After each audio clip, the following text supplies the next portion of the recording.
16 y llega la hora de conversar finalmente sobre temas espirituales y religiosos, fuera de los cuales a veces no se hallan soluciones a los temas prácticos.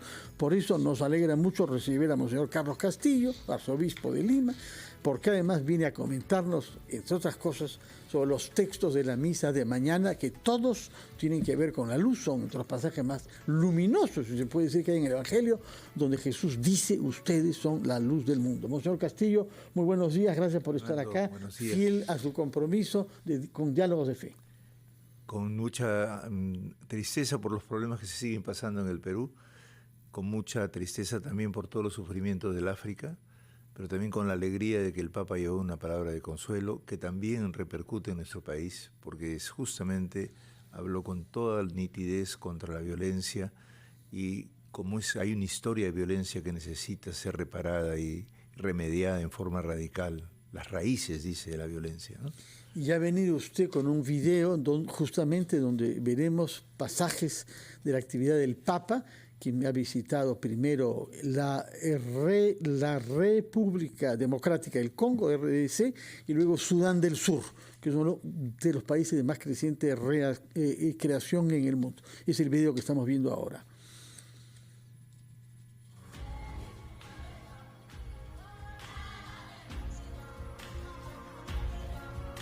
Bueno, la alegría y la danza, Monseñor Castillo, siempre están presentes en el África, por duras que las circunstancias sean. Inclusive ellos han organizado un tipo de liturgia con algunas modificaciones, siempre es el rito fundamental, pero siempre introduciendo la música, el baile colectivo de la gente cuando canta, y prácticamente es una alabanza a Dios muy profunda, porque es con todo el ser, ¿no? Y eso implica también la respuesta a un mundo que ha sido golpeado enormemente en su propio ser. El Papa ha tocado los casos, ha recibido a los enfermos, ha visto los casos específicos de la gente que ha sido maltratada, flagelada, torturada, en forma de misericordia, ¿no? En estas guerras que han tenido siempre, ¿no? Magnífico video, muchas gracias, Monseñor. Además, imaginemos el esfuerzo personal que supone para el Papa, con un problema de movilidad, hacer estos viajes largos y tener que desplazarse en un país tan grande, es uno de los más poblados, con más de 100 millones de habitantes del continente africano, ¿no? Sí, y él tiene una cosa muy buena, que, digamos, pudiendo caminar, prefiere que su pierna esté quieta para poder justamente moverse en el momento adecuado. Va con su silla de ruedas, pero con una cercanía a la gente impresionante, ¿no? Los ha abrazado, los ha besado, ha tenido esos gestos, digamos, de cercanía, de consuelo que necesita un pueblo cuando sufre, ¿no?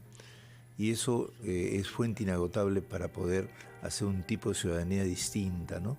Que por más que esté herida, sabe organizarse para poder salir adelante y proponer la paz, ¿no? Ahora, él ha pronunciado palabras muy fuertes contra la violencia en un país que ha tenido décadas de guerra civil, décadas. Sí, mira, dice: no a la violencia, siempre y en cualquier caso sin condiciones y sin peros. Amar a la propia gente no significa alimentar el odio hacia los demás. Al contrario, querer el propio país supone negarse a ceder ante los que incitan el uso de la fuerza. Es un engaño trágico. El odio y la violencia nunca son aceptables, nunca son justificables, nunca son tolerables, con mayor razón para los cristianos. El odio, solo la guerra, solo genera más odio, y la violencia más violencia, ¿no? Sí, es un discurso naturalmente importante a ser dicho en la República Democrática del Congo, pero tiene una proyección universal y también para nosotros peruanos. Por supuesto, porque estamos jugando con cosas de violencia, y inclusive, mira, la vez pasada estuvo aquí el defensor del pueblo, el ex defensor del pueblo, y dijo una cosa importante, que el pueblo necesita vigilar y necesita organizar, digamos, el control de la situación como ciudadanos, ¿no? Y a la vez escuchaba un comentario sobre lo que había pasado en el Callao, y alguien decía: muy bien, el pueblo debe guerrear contra los guerreros. No, o sea, una cosa es vigilar y una cosa es organizar a nuestro pueblo en forma ordenada para que pacifique y controle, y otra cosa es guerrear, ¿no? No se trata de incitar más a la violencia, sino neutralizar la violencia. Y para eso tenemos que hacer un esfuerzo de pacificación, y a la primera tarea también los obispos han vuelto a sacar un comunicado, en este caso la presidencia de la Conferencia Episcopal, que va en la línea justamente de no podemos estar a espaldas de los problemas del país. Pero la respuesta a eso tiene que ser una respuesta desde la ciudadanía, y no tanto como una especie de revanchismo, ¿no? Sino simple y llanamente porque necesitamos ese orden para que la gente no está ya muriéndose de hambre, ya no puede ir al trabajo. Tenemos que desestimar la salida de la protesta que interrumpe la vida nacional. Que haya exigencias, que haya el derecho de protestar, pero siempre pacíficamente. Y hay algunos ejemplos bonitos, ¿no? En la procesión de la Virgen de la Candelaria, en Puno, sí. La gente ha llevado los retratos de todas las personas que han muerto, ¿no? Como un signo de paz también, ¿no? Siempre ha habido alguien que ha querido utilizar la cosa, no los han dejado. Y eso es cierto. Como ciudadanos todos, desde la base, en medio de nuestros errores, ayudándonos mutuamente a salir de esto, ciudadanamente podemos neutralizar la violencia por medio de la paz y de la protesta justa, de la protesta bien preparada, para poder conseguir cosas adecuadas para todas nuestras regiones. Usted ha hecho referencia a una carta efectivamente que ha sido enviada por la Conferencia Episcopal al Congreso de la República, concretando la demanda en que se adelanten las elecciones para que la población tenga derecho a expresarse de una manera transparente y justa. Sin embargo, esa carta no ha tenido efecto, así como las demandas formuladas por muchos otros horizontes. Bueno, es cierto que siempre cuando es una medida concreta tiene una serie de mediaciones, ¿no? Pero aquí lo que se quiere relevar es que una cosa que es urgente, que podría ser viable, nos muestra más bien que se neutraliza. ¿Por qué? Porque hay intereses específicos. Todo el mundo piensa en su interés, no se piensa en el bien común, es permanente. Entonces creo que los obispos tienen la necesidad de llamar la atención sobre esa indiferencia, y eso plantea necesariamente también que la Iglesia suscite una forma de intervención en la sociedad como lo que siempre la Iglesia ha defendido, las organizaciones intermedias, proponer que siendo autónomas ejecuten la capacidad de neutralizar la situación de violencia y de pedir a los gobernantes que cedan ante la necesidad del pueblo, ¿no? No puede estar uno totalmente exento. Porque como la palabra pueblo se ha traficado tanto que no se entiende que se trata de los ciudadanos del Perú, que estamos necesitados, y sobre todo los ciudadanos de a pie, la gente pobre, la gente sencilla. Las hermanas de las ollas comunes están necesitadas que sus ollas se llenen y están sufriendo porque no tienen posibilidades. Y además se corta todo por esa intromisión. Si vamos a estar todo el tiempo en esta forma de protesta, lo único que estamos propiciando es la posibilidad de un caos total.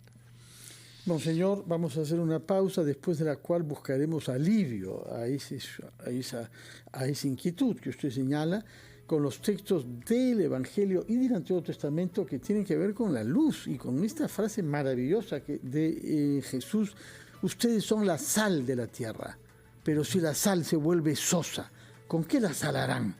Ustedes son la luz del mundo. No se puede ocultar la ciudad puesta en lo alto de un monte. Nos comentará esos pasajes del Evangelio de Mateo y también del libro de Isaías después de una breve pausa, por favor. Hermano, hermana, tus manos ¿te parecen pequeñas y débiles, vacías e inadecuadas para tareas tan grandes? Es verdad. Quisiera llamar tu atención sobre un detalle. Todas las manos son similares. Son similares. Perciò tu sei una riqueza única, una riqueza irrepetible e incomparable.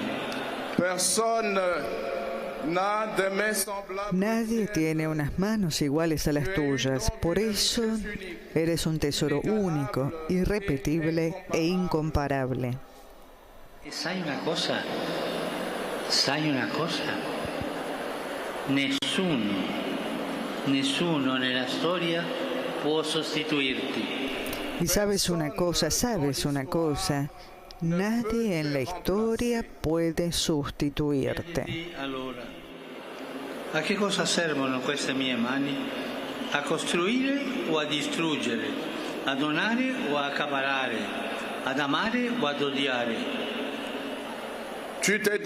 Pregúntate entonces, ¿para qué sirven mis manos? ¿Para construir o para destruir? ¿Para dar o para acaparar? ¿Para amar o para odiar?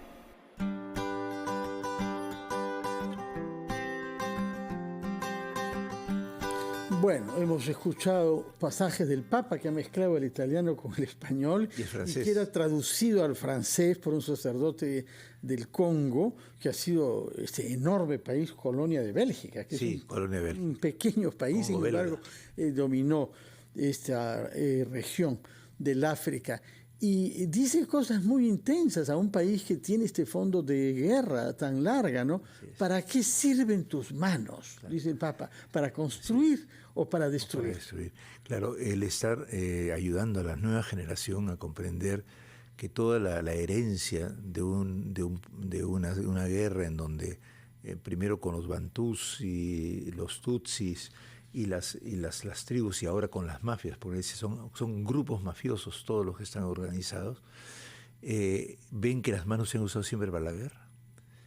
Y entonces él les abre un nuevo horizonte, ¿no? Nuestras manos sirven para servir, para amar, para construir y no para destruir. Y además una cosa muy importante, y es que diciéndolo a la nueva generación, está proponiendo un camino de reconstrucción de la África y concretamente del Congo, ¿no? Y esa reconstrucción requiere entonces poner manos a la obra en ese servicio y la actitud de abrazarse, de quererse. Inclusive ha habido un momento en que han hecho gestos con las manos todos, sí, ¿no? Sí, cuando el Papa hablaba sobre las manos. Pasemos a hablar, por favor, sobre los textos que se van a leer mañana en la misa que se restablece a las 11 de la mañana. A las 11, sí, solamente por el domingo pasado. Del domingo pasado. Y leo otra vez, es Mateo capítulo 5. En aquel tiempo dijo Jesús a sus discípulos, vosotros sois la sal de la tierra, pero si la sal se vuelve sosa, ¿con qué la salarán? No sirve más que para tirarla afuera y que la pise la gente. Vosotros sois la luz del mundo. No se puede ocultar una ciudad puesta en lo alto de un monte.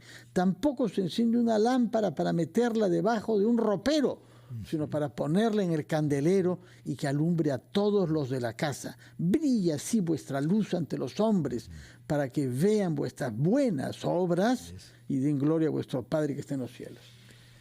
Es interesante, ¿no? Porque aquí todo el tema de la luz y también del sabor, ¿no? De la sazón, ¿no? Sí. Tiene que ver directamente con el amor, ¿no? Porque se trata de que las obras buenas brillen, ¿no? Entonces está también en el texto de Isaías, ¿no? Parte tu pan con el hambriento, hospeda al pobre sin techo, cubre al que ves desnudos, ¿ya? Y entonces surgirá tu luz como la aurora. El fundamento de la luz está en el amor. Es bien interesante porque en el mundo moderno nos hemos habituado que es iluminado, ¿no? Aquel que sabe mucho, ¿no? La ilustración, ¿no? El iluminismo, y también su derivación decadente, que es el senderismo iluminoso, ¿no? Luminoso, sí, ¿no? Sí. Que es siempre la autoluz, que es el egoísmo, que piensa a sí mismo y impone sus cosas. Matar, ¿no? Matar. Así, y mata y destruye. Robespierre, iluminadísimo, decía yo soy ético, yo soy santo. Creador de la palabra terror en política. Claro, y el que manda luego con la guillotina a mandar a los dirigentes de los condados y a toda la gente sencilla, ¿no? Sí. Para que su revolución triunfe. Esta mentalidad iluminista está en los dos polos, en el polo más conservador y en el polo más radical de izquierda, ¿no? Son ideologías que se han metido, pero que en realidad son instintos humanos que tienen que, digamos, ordenarse en base a un criterio de comprensión de los traumas y los problemas que hay, en vez de estar votando, digamos, básicamente, espasmódicamente, esos dolores contra los demás, ¿no? Y en medio de todo este clima, la Iglesia pide prudencia, la Iglesia pide soluciones y no se le oye. Porque finalmente el Congreso ayer no aprobó nada. Todo ha sido remitido para julio. Y tú sabes que además es simultáneo, ¿no? Porque los medios de comunicación de ciertas partes del mundo, cuando el Papa ha dicho, aquí ha habido uranio, y hay uranio, y aquí vinieron las potencias a sacar el uranio y a explotar a la gente. Y entonces en muchos sitios se ha ocultado la palabra del Papa, no ha sido publicada. En muchas naciones de la Tierra en donde se afecta a los intereses, ¿no? Yo creo que es lo mismo que pasa ahora, ¿no?